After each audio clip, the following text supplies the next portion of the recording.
Hello everyone, in this video, I will be recapping the chapter 3 of the manhwa called Mightiest Melee Magician. Lewin's newfound ability startled him as his circle thrashed uncontrollably, and a blazing fireball materialized on his palm with surprising speed. This rapid manifestation defied the usual three-step process of magic: collect, empower, and process. Typically, this sequence would take around 10 seconds to complete. However, Lewin bypassed these steps entirely, demonstrating that his strength alone could power his spells in an instant. The significance of this feat wasn't lost on Lewin. By drastically reducing his casting time, he enhanced the effectiveness of his magic exponentially. He marveled at the potency of the fireball he conjured through sheer strength, recognizing its superiority to one formed through conventional mana manipulation. Curiosity piqued, Lewin began experimenting with other types of magic, only to discover that they too responded to his newfound power in the same extraordinary manner. The usual process of collecting, empowering, and processing mana was obsolete. Instead, his strength replaced mana, and his traditional mana circles were supplanted by the Force Circle.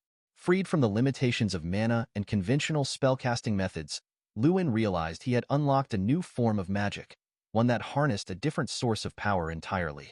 It dawned on him that this was akin to the strength of an artifact, filling him with a strange sense of excitement and anticipation for what lay ahead. Turning his attention to his skill window, Lewin stumbled upon another skill: the Mad Magician. This passive ability, conceived by Draka, was designed for individuals like Draka who struggled to release mana.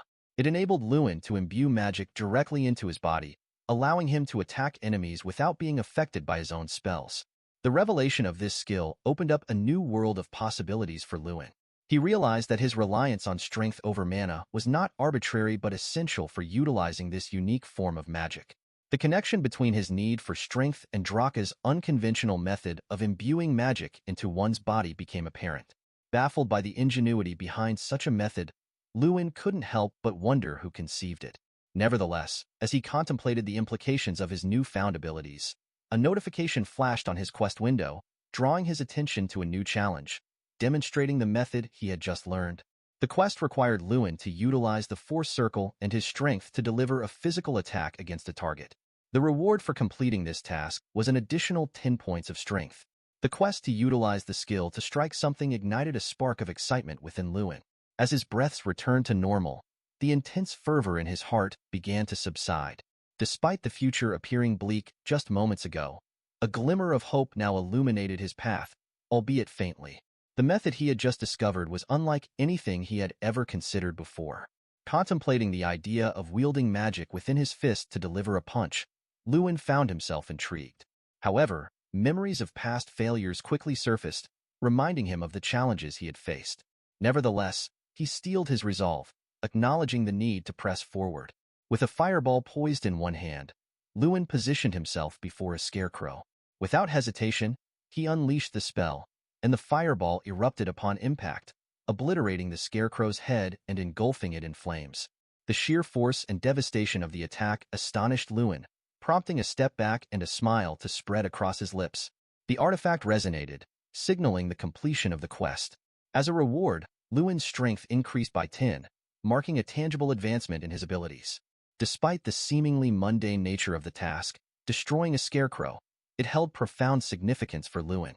For years, the scarecrow had served as a symbol of his limitations, always beyond the reach of his magic and a constant source of frustration. Now, with this newfound power, he had achieved what once seemed impossible. "This is the magic of Draka," Lewin murmured, gazing at the remnants of the destroyed scarecrow. Overwhelmed by a mix of emotions, he collapsed onto the hard dirt, staring up at the moonlit sky. In this moment of solitude, even the unyielding ground felt comforting, providing solace amidst the turmoil of his thoughts.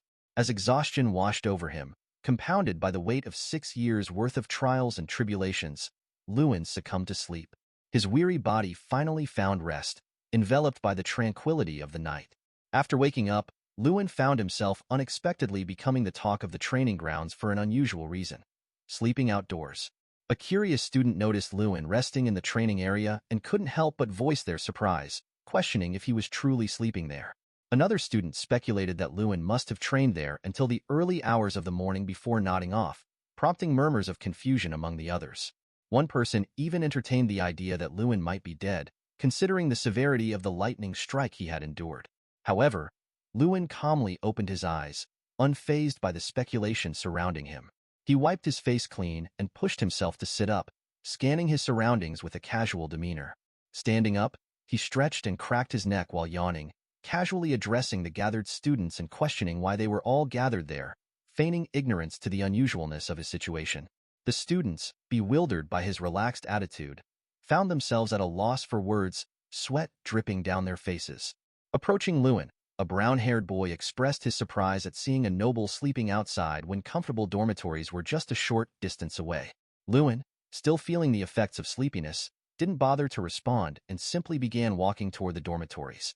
The boy continued to probe, jokingly asking if Lewin had gotten drunk. Lewin waved off the suggestion, explaining that he was simply exhausted and had fallen asleep instantly. As Lewin made his way to his dorm room, gossip began to spread among the students. Some remarked on how Lewin seemed to have changed, while others couldn't help but glare at him suspiciously.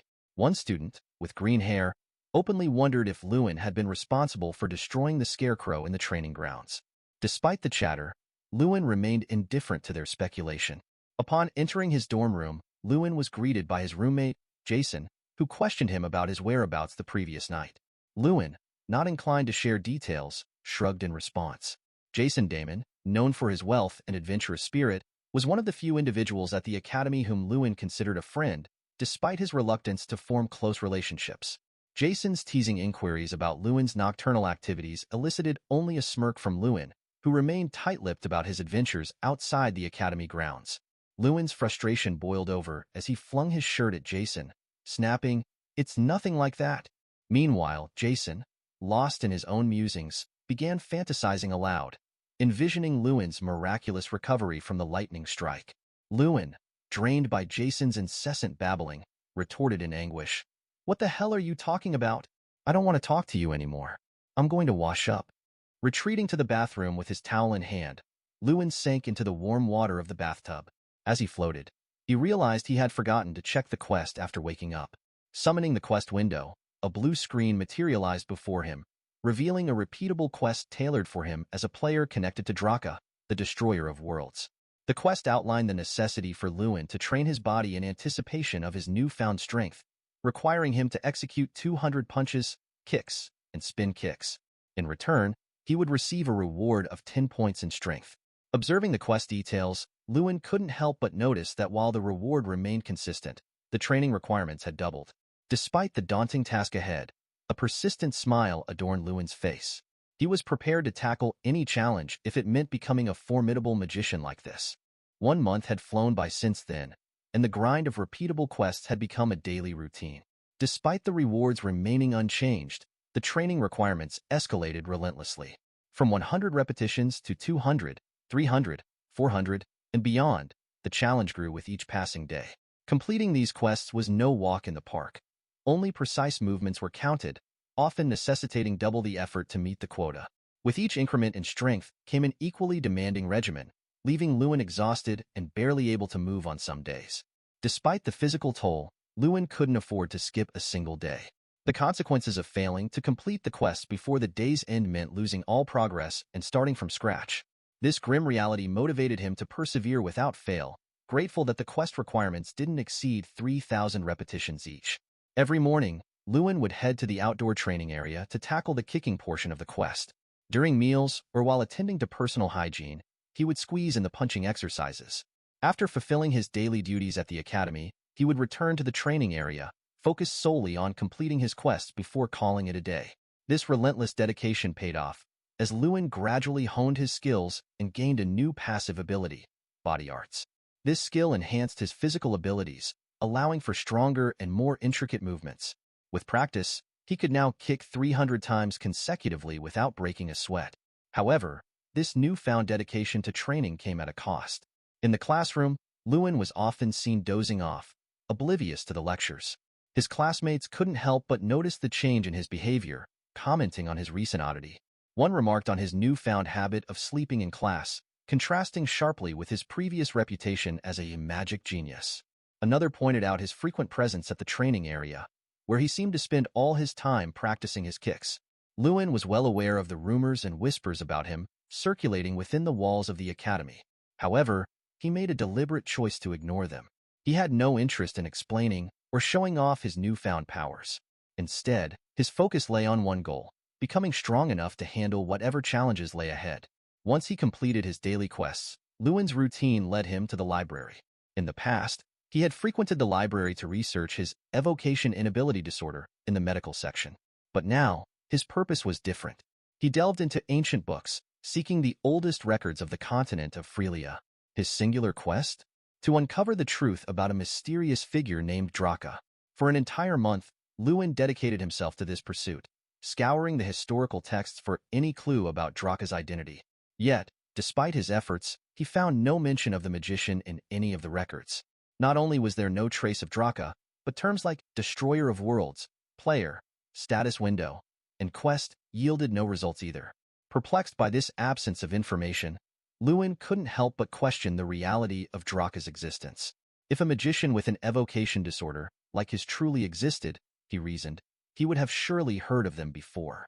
However, the records remained silent, offering no indication of Draka's existence.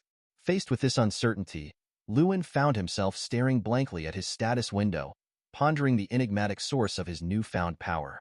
Who was the one responsible for granting him these abilities? Lewin found himself momentarily distracted from his worries when his roommate, Jason, urgently called out his name. Jason's excitement was palpable as he beckoned Lewin to join him, though he had to lower his voice after being reprimanded by the librarian. With curiosity piqued, Lewin closed his book and approached Jason, inquiring about the reason for the commotion. Jason's revelation left Lewin stunned. The head of the Ardell family had visited the academy. Initially incredulous, Lewin struggled to comprehend the news. The journey from the Ardell territory to the academy was no small feat, and his father had never attended any previous parent-teacher meetings. The implications of his father's unexpected visit weighed heavily on Lewin's mind. Descending the stairs to the academy corridor, Lewin's apprehension grew as he spotted his father engaged in conversation with Professor Heidel. The sight of the two conversing with familiarity caught Lewin off guard. Although he couldn't hear their exchange from a distance, their expressions hinted at a long-standing relationship. When his father noticed him, any trace of familiarity vanished as he opened his arms for an embrace. Despite the awkwardness, Lewin reciprocated the hug. Later, they retreated to a cafe for a private conversation. Lewin, mustering a smile, asked after his father's well-being, though the underlying concern in his father's voice was unmistakable. Despite knowing the challenges Lewin faced, his father's genuine concern touched him. With a wide smile, Lewin reassured his father, offering a moment of respite from their shared worries. Lewin couldn't help but inquire about his little sister, Luina, during his conversation with his father.